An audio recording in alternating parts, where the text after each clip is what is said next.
Hi, San Ildefonso. It's Tana coming to you on Thursday, October 21st for some health education about the truth about exercise. So if you want to join me here on Zoom, I know you won't be hearing this till after it's too late, but if you're seeing this post, it's up on YouTube. If you are available 7 p.m. Monday nights and Thursday nights, you can live Zoom with either me or Madhu about the various topics that we talk to you guys about. And it's a good time to get some personal coaching, ask questions, give comments, personal stories about anything that you've experienced having to do with the topic that we're talking about. So today, there's so many myths out there about exercise. And so our goal today is to help you decipher between what's true and what's not true about exercise. Exercise is a wonderful, fabulous thing, but it doesn't do everything that some people say that it does. So today I'm hoping to dispel some of the myths that you might have and teach you the truth about it. So you're really, really inspired to get out tonight or tomorrow and exercise. Guys, I'm gonna share my screen with you now so that you have the same presentation I'm looking at, and I'll come back and chat with you in just a moment. All right, here we go. Let's make sure our volume is all good.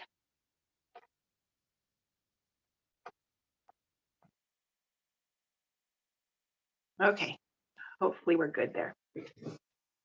The volume always makes me nervous during these presentations because I'm not sure if it's working or not, but it looks like everything really should be. We're not on mute. Okay. All right, guys. So the first thing that we need to talk about is the difference between physical activity and exercise. So there is a difference, and they do different things for your body and your mind. So physical activity is defined as any movement that's carried out by the muscles that require energy. In other words, it's any movement a person does.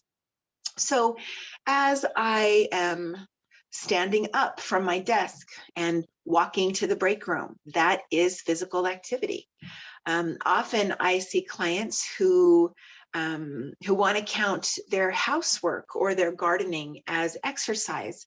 And the truth is, housework and gardening are physical activity, not exercise.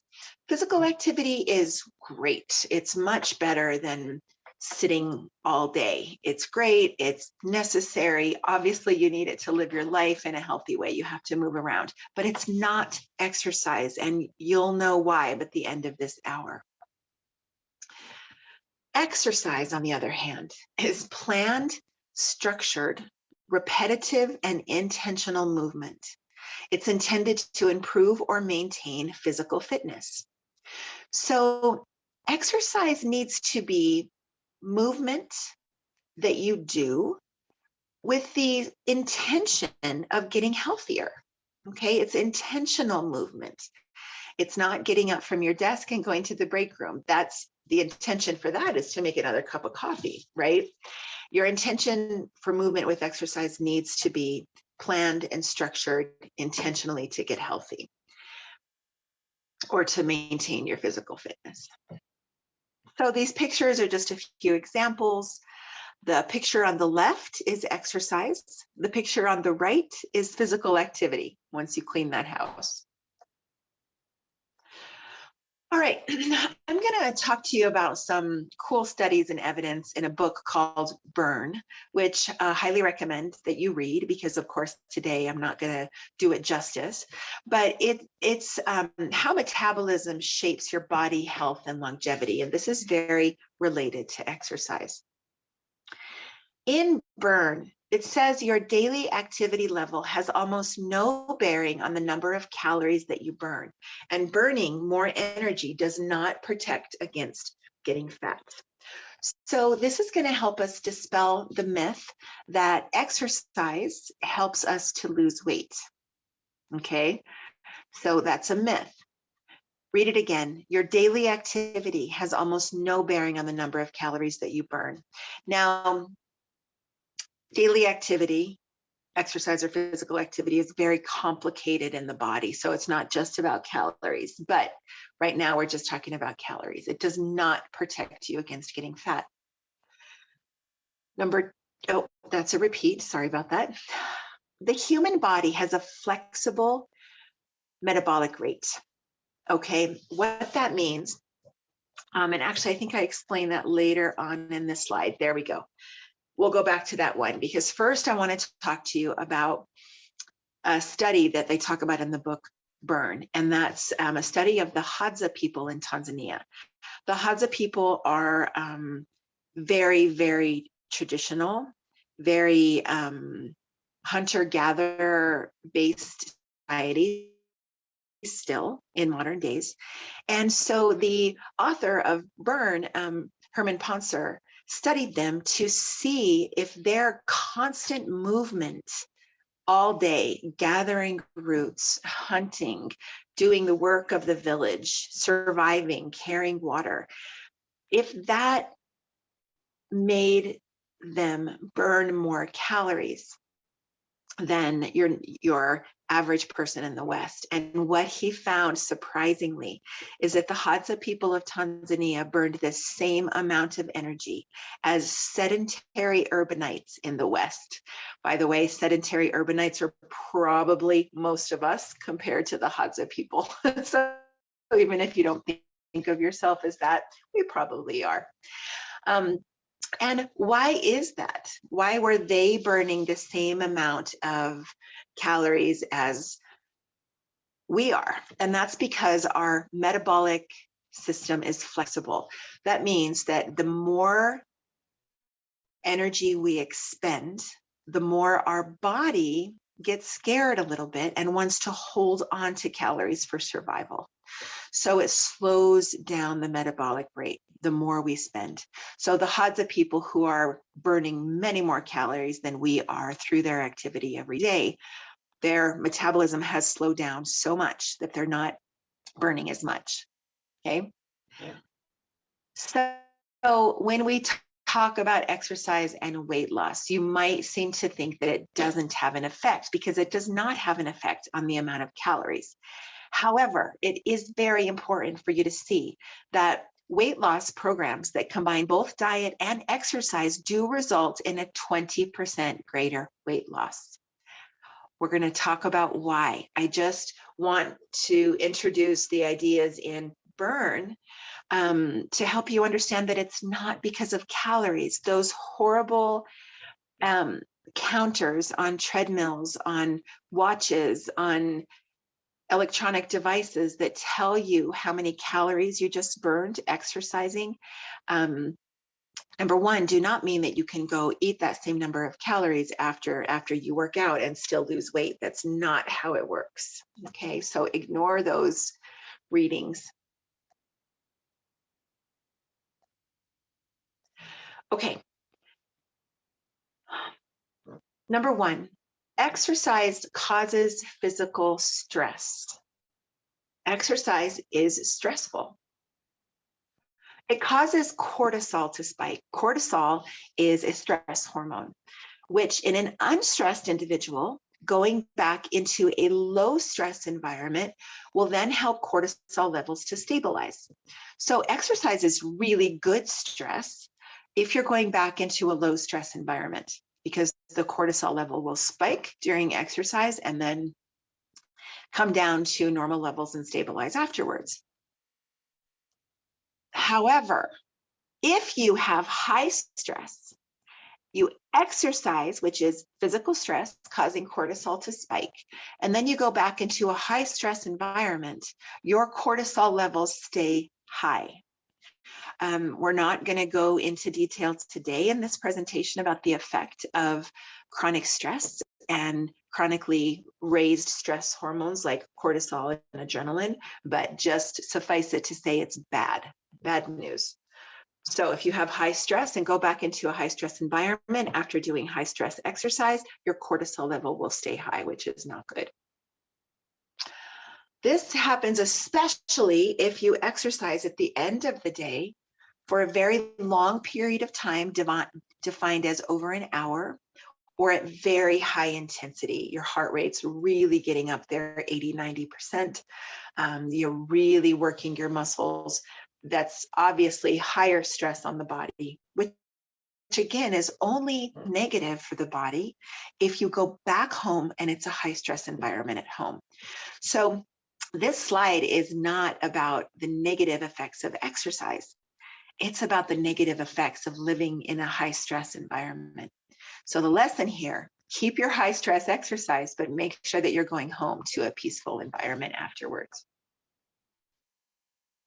Exercise is not bad. What is bad is our high stress culture and homes. You need to prioritize your mental and emotional health as well as high stress exercise, and make sure you fit in enough recovery time. Now, what that recovery time is will depend on the high stress exercise that you're doing and your particular body. So if you want help with that, you can ask a personal trainer or a health educator. Okay, so that's the negative effect of exercise, again, if you're going back to a high stress environment. Well, now let's talk about the true benefits. But actually, before I do that, I want to play a video for you guys that explains more about what I just talked about some of the negative effects of exercise, the belief that exercise leads to weight loss, and how exercise is stressful. So it's just a 5-minute video, but it does a really good job of explaining what I'm trying to explain. So give me a moment and I'm going to play that.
I'm coming. Hold on.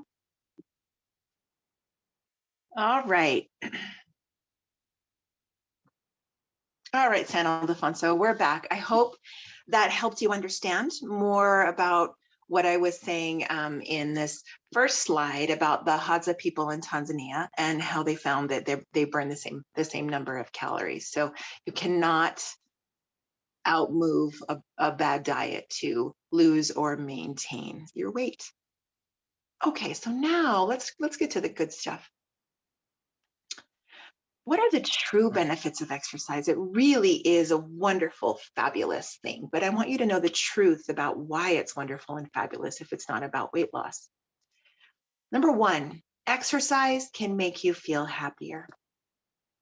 It increases brain sensitivity to the hormones serotonin and norepinephrine, which both relieve feelings of depression. Very, very important. And what's wonderful about this is that you get these benefits immediately after one workout. You don't have to wait 3 weeks like you do for other medications for depression. Exercise increases the production of endorphins, which are known to help produce positive feelings and reduce the perception of pain. So exercise helps us not perceive pain in our body as much as we do when we don't exercise. It doesn't matter how intense your workout is to get these benefits. Isn't that amazing? You can take a nice, gentle walk with a friend, or you could do a crazy HIIT workout in a spin class, and you're still going to have these effects of feeling happier. Like I said, changes happen very quickly. You don't have to wait very long. Number two, obviously, exercise is good for your muscles and bones. That's something that you probably know for muscles, but maybe you didn't know about bones. Here's how.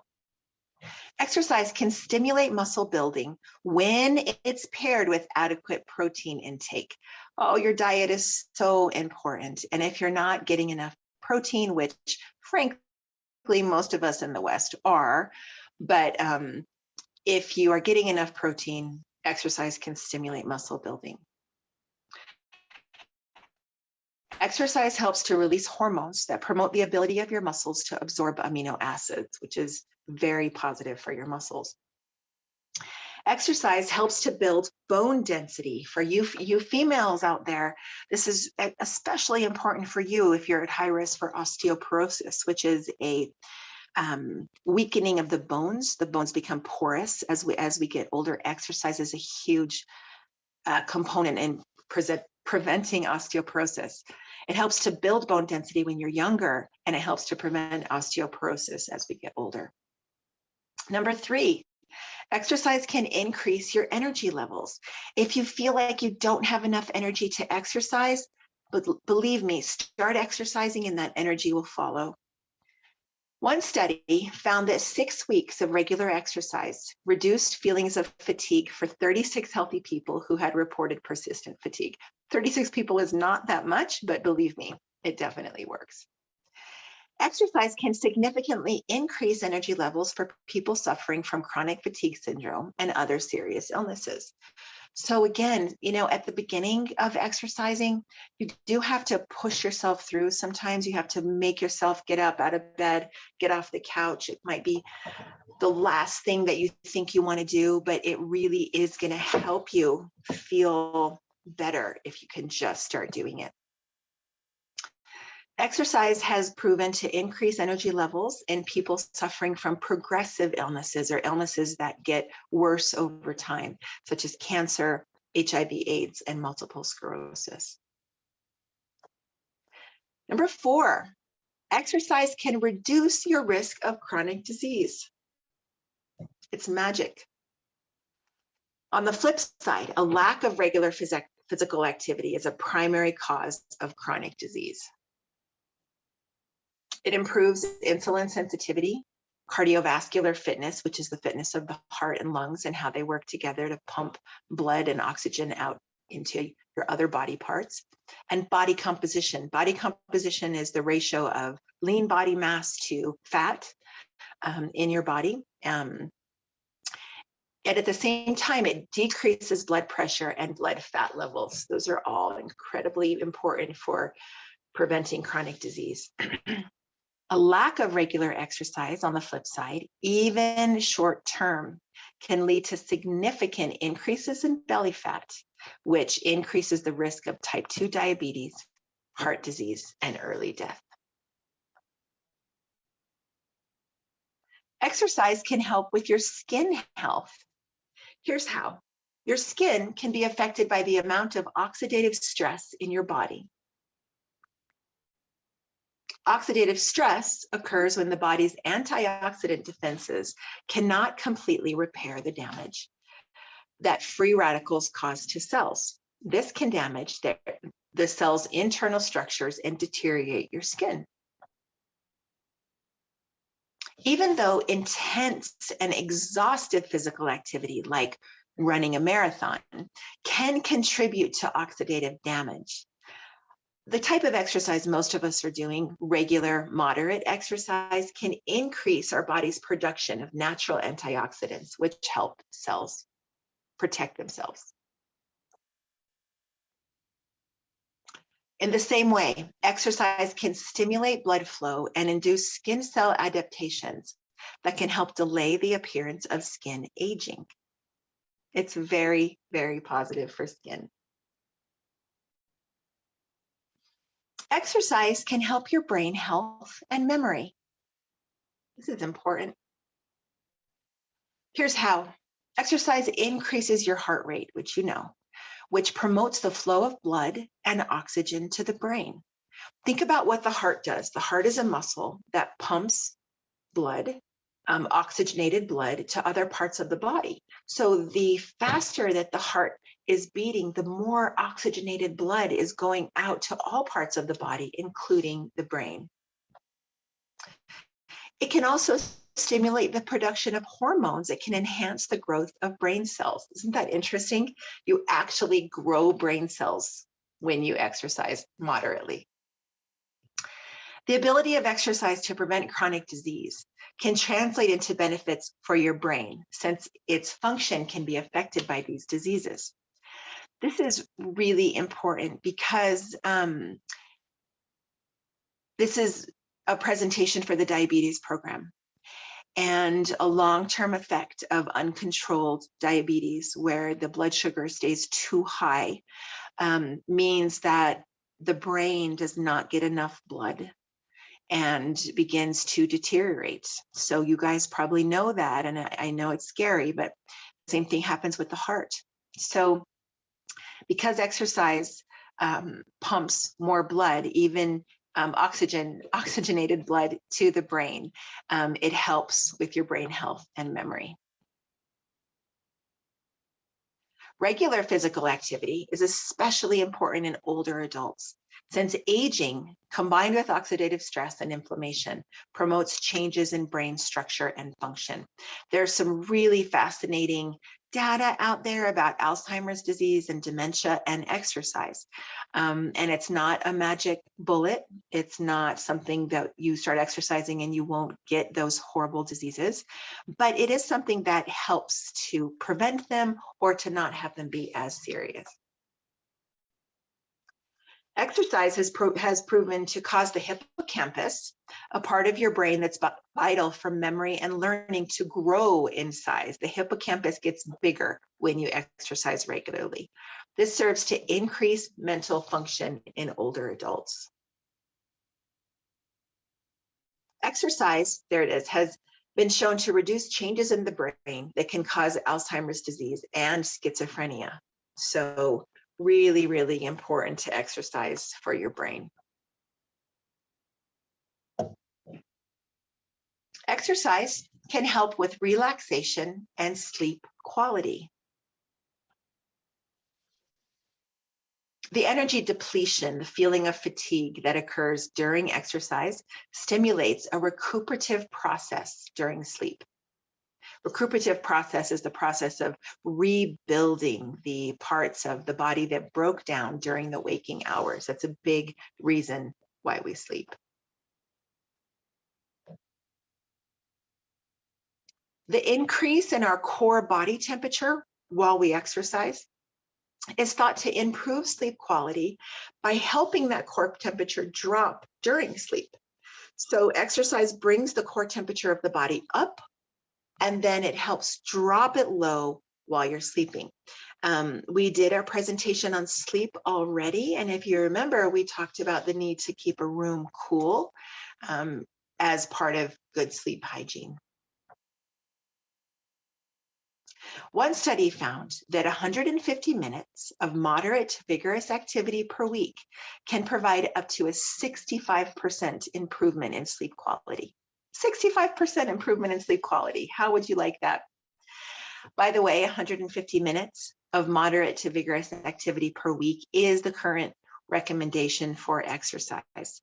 That can be broken down into 2 sessions, 3 sessions, 4 sessions, 5 sessions, any increment as low as 10 minutes each time, just as long as it adds up to 150 minutes of moderate to vigorous each week. Engaging in regular exercise is beneficial for the elderly who tend to be affected by sleep disorders. So as we get older and our sleep gets worse, make sure that you are exercising that 150 minutes each week. I love this one. Exercise can reduce pain. Studies show that exercise can help control pain that's associated with various health conditions, including chronic low back pain, fibromyalgia, and chronic soft tissue shoulder disorder. Very, very common pain, chronic pain issues that we see in the population, and you yourself may be suffering from, will be helped with exercise. And interestingly, physical activity can raise your pain tolerance and decrease your perception of pain. So the perception of pain happens in the brain.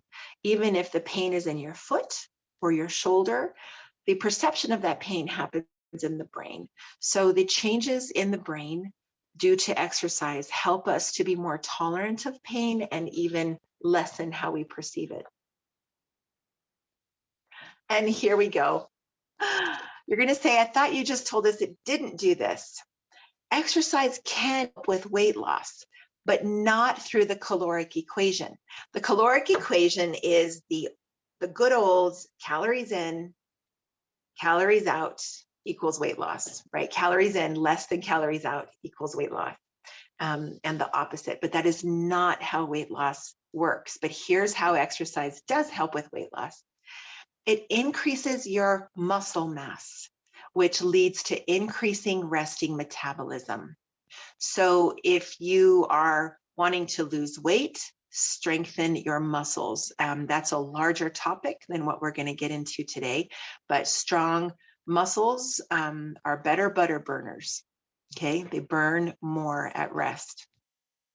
And there also is a huge psychological motivation by self-defining as somebody who exercises, as somebody who is a healthy person. What studies have shown is that if you exercise during the day, you are much more likely to make healthy food choices, healthy stress choices, healthy relationship choices the rest of the time. All right.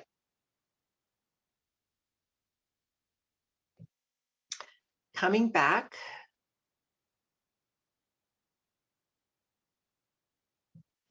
All right, guys. Oh, no, I haven't stopped my share. There we go. Now we're back. I hope that was eye-opening for you for what the true benefits of exercise are, because there are so many. But I really do want you to understand that you can't use exercise as a tool to lose weight without doing so many other things. If you have questions about losing weight, you can contact me, 505-591-4200, or stop by the Espanola Fitness Studio, Bridge to Health at 628 Riverside Drive. We do have a 10-week weight loss program called Losing for Good that we run 3 times a year. So we're finishing up the fall session. We have about another month in the session, and then we'll start a new one in January. So if you'd like to join Losing for Good, you can do it in person, you can do it virtually. We'll take you through really understanding your body, food, biologically, psychologically, sociologically, even historically a little bit. We go into why we choose to eat what we eat. We'll talk about the food environment, all kinds of different stuff. So that'd be great. But in the meantime, this presentation was about exercise. Guys, you've got to do it. You got to find something that you love and do it. You might hate the thing that your best friend exercises with. That's fine. Find your own thing. So many options. You can run, you can bike, you can walk, you can get on a treadmill, you can take an exercise class, you can do weights, you can swim, so many different things, but you have to do it. There's no getting around it. The benefits far outweigh the costs. So get out there, find something that you're going to do. Go ahead and post in the comments. Let us know what you currently do or what you decided to do after watching this presentation. You guys have a wonderful night. We did only go half an hour, but that's okay. That's enough on this topic. Search on YouTube for lots of other interesting videos like the one I showed you, and you all have a great night. Bye-bye.